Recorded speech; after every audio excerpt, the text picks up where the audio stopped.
Mais uma vez, a justiça estatal tenta enxugar gelo para censurar a internet.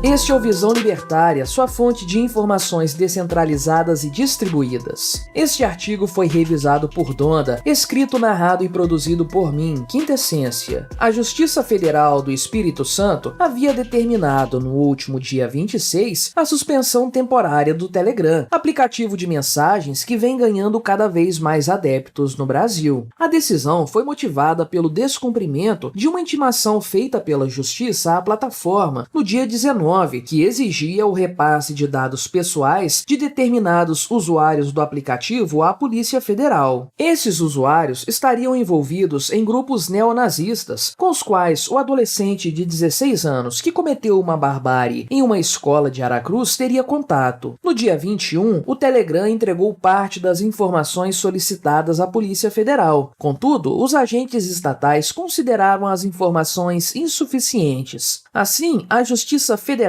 considerando precária a resposta à sua intimação, decidiu pela suspensão do aplicativo em território nacional, bem como estipulou multa diária de R$1 milhão caso a empresa não envie os dados solicitados. As grandes empresas de telefonia do país e também a Google e a Apple foram notificadas da decisão e o aplicativo tinha sido bloqueado tanto nos citados provedores de internet quanto nas lojas de aplicativos. Em primeiro lugar, é preciso frisar que todos nós consideramos qualquer tipo de pensamento antissemita e nazista como reprovável, coisa de gente tacanha e sem intelecto. Isso, contudo, não significa que nós concordamos com a decisão da Justiça Estatal. Aliás, muito pelo contrário. Além de ser um absurdo do ponto de vista da ética libertária, essa decisão também não faz sentido sob o aspecto do direito em si. E o pior de tudo, ela sequer será efetiva e acabará se transformando, muito provavelmente, num tiro no pé do próprio Estado. O pedido feito pela Justiça Federal do Espírito Santo é já de início absurdo. Foi solicitada uma lista imensa de dados dos usuários dos grupos investigados, que inclui CPF, foto do perfil, e-mail, endereço, dados bancários e do cartão de crédito cadastrados, número de confiança indicado para autenticação de 2 fatores, dentre outros. O Telegram afirmou que os grupos já haviam sido excluídos quando da notificação judicial e que possuía apenas os dados referentes aos criadores dos canais. Ou seja, esse é praticamente um pedido impossível de ser atendido pela plataforma. Do ponto de vista libertário, não há o que se discutir nesse caso. Nenhuma empresa pode ser obrigada a divulgar os dados de seus clientes para um ente coercitivo como o Estado. Portanto, toda essa história é uma violência estatal do começo ao fim. Da mesma forma, nenhum ente coercitivo tem o direito de violar a privacidade de quem quer que seja, que é justamente o que está acontecendo nesse caso. O fato é que esse tipo de medida aumenta o poder do Estado e abre um precedente bastante perigoso. Agora, o Estado sempre se utilizará desse expediente para violar a privacidade das mensagens trocadas entre os indivíduos. Todo tipo de avanço no poder estatal acontece de forma sutil, utilizando casos de forte apelo popular para justificar mais controle sobre os indivíduos. E basta se lembrar dos recentes casos envolvendo a crise sanitária para você entender bem do que eu estou falando. Agora, a Justiça Estatal utiliza o clamor popular a respeito da violência nas escolas para agir de forma ditatorial contra a privacidade de conversas em redes sociais. Novamente, ninguém aqui defende pensamentos neonazistas ou extremistas. Contudo, é preciso afirmar que o Estado se vale desses casos mais gritantes para agir, crescendo em tamanho e em controle sobre a vida dos indivíduos. Porém, indo além nessa história, o fato é que esse tipo de bloqueio teve como efeito imediato a punição de pessoas inocentes. A Justiça Estatal, supostamente, estava combatendo o crime de disseminação de discurso de ódio na internet. Os criminosos, portanto, são os indivíduos que propagam o extremismo nas diversas plataformas. Contudo, ao bloquear o uso de determinado aplicativo no país, o que a Justiça Estatal fez foi punir todos os usuários desse aplicativo, inclusive os que não estão cometendo crime algum. Isso já aconteceu várias vezes na história recente brasileira. Aliás, esse é um daqueles tipos de arbitrariedade que são cometidos uma vez e a partir daí criam um lamentável precedente. O próprio WhatsApp, por exemplo, já foi bloqueado pela Justiça brasileira 4 vezes entre 2015 e 2016. O motivo alegado foi o mesmo do atual caso do Telegram, informações solicitadas pela Polícia Federal que não foram disponibilizadas pela plataforma. E como o Telegram já vinha sendo alvo de perseguições judiciais por conta de temas políticos, era apenas questão de tempo até que algo efetivo fosse feito no sentido de bloqueá-lo em definitivo. Tanto no caso do WhatsApp quanto do Telegram, temos a mesma situação. Violando totalmente os princípios do direito, a justiça estatal pune pessoas inocentes por causa de uns poucos criminosos. Imagine quantas pessoas cuja renda depende desses aplicativos não foram prejudicadas por essa decisão. Ou então, quantas mensagens urgentes das quais vidas humanas dependiam não foram entregues por conta da ação da justiça estatal. Poucas coisas ilustram tão bem o ditado popular "jogar fora o bebê junto com a água do banho" quanto esses casos. No fim das contas, trata-se de pura censura estatal disfarçada de combate ao crime. Direitos fundamentais existem para evitar que o Estado possa violá-los sob qualquer pretexto. Ainda que a desculpa estatal seja muito boa, a ideia é que esses direitos sempre prevaleçam, protegendo o indivíduo e evitando a instauração de uma ditadura. No Brasil, porém, a coisa funciona de maneira diferente e os direitos fundamentais já foram para as cucuias há muito tempo. As desculpas estatais são sempre as mais bonitas que se possa imaginar. A realidade, porém, é que nossos direitos são cada vez mais violados pelo avanço do poder estatal. E se você acha que isso é apenas um exagero da nossa parte, apenas se pergunte, será que é só coincidência o fato dessa decisão ter sido tomada no contexto da votação da chamada Lei das Fake News? Contudo, esse tipo de medida tem se tornado cada vez mais ineficiente, e isso graças à informação descentralizada e distribuída. Mesmo em países em que a censura é muito maior e os sistemas estatais são muito mais sofisticados, a população consegue encontrar formas de burlar as restrições. Pense, por exemplo, na China, com seu grande firewall. O povo chinês tem se especializado, cada vez mais, em acessar a internet sem censura no país, por meio de sistemas de VPN ou usando outros artifícios. Por mais que o Partido Comunista Chinês se esforce, o povo do país consegue acesso a informações vindas do exterior e sem censura. Aqui no Brasil, a coisa não foi diferente. Diversos meios de burlar as restrições estatais foram descobertos pelos brasileiros, especialmente neste caso do Telegram. Uma enorme quantidade de vídeos e tutoriais ensinando a usar VPNs ou apresentando aplicativos como o Orbot foram veiculados nos últimos dias. Muita gente já havia conhecido essas funcionalidades em outras oportunidades. Agora, mais gente se junta ao time daqueles que buscam burlar a censura estatal. Afinal de contas, todo mundo percebe que essa decisão judicial é injusta e especialmente ineficiente. Bloquear o Telegram não resolve o problema da violência nas escolas, mas cria novos problemas, especialmente questões relacionadas ao crescimento do poder do Estado. Embora seja revoltante perceber como a justiça estatal pode ser injusta e o quanto ela é capaz de ferir os direitos fundamentais dos cidadãos, é divertido, de certa forma, perceber o desespero do Estado. Seus burocratas querem, de toda forma, tapar o sol com a peneira, tentando censurar a internet, algo que é, por sua própria essência, incensurável. A internet e seus meios são como a hidra da mitologia grega. Quando se corta uma de suas cabeças, duas outras crescem em seu lugar. Quanto mais o Estado censura, mais as pessoas burlam suas restrições e mais a informação circula, com ainda mais liberdade. Na era da informação descentralizada e distribuída, esse tipo de ação estatal é simplesmente inútil. O que o Estado está fazendo é incentivar as pessoas a aprender a fugir da sua censura, para o bem e para o mal. No longo prazo, isso vai representar um enfraquecimento do poder estatal, que é exatamente o contrário do que os burocratas do poder judiciário querem. O poder da caneta de um juiz acaba no momento em que suas decisões não podem mais ser cumpridas. O que a justiça estatal poderá fazer contra o Telegram e contra qualquer outro aplicativo quando for impossível multá-los e quando as restrições estatais forem incapazes de conter seus usuários? comentários. Obrigado por sua audiência. Se você gostou deste vídeo, deixe o seu like e o compartilhe com seus amigos para difundir as ideias da liberdade. Se quiser ser notificado de outros vídeos, clique em se inscrever e depois no ícone da campainha. Até a próxima!